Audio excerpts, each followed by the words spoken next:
Wow. Bir tane portakal suyu. Bir tane limonun suyu. Bir çay kaşığı karabiber. Bir çay kaşığı zencefil. Bir çay kaşığı tarçın. Bir çay bardağı toz şeker.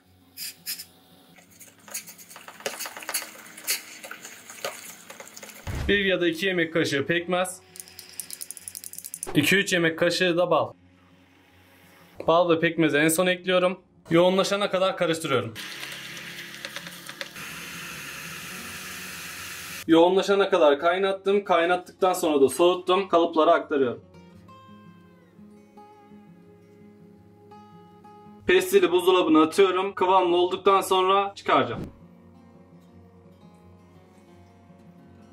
İster böyle yiyin ya da suyun içine atın. Karıştırın. Böyle içebilirsiniz.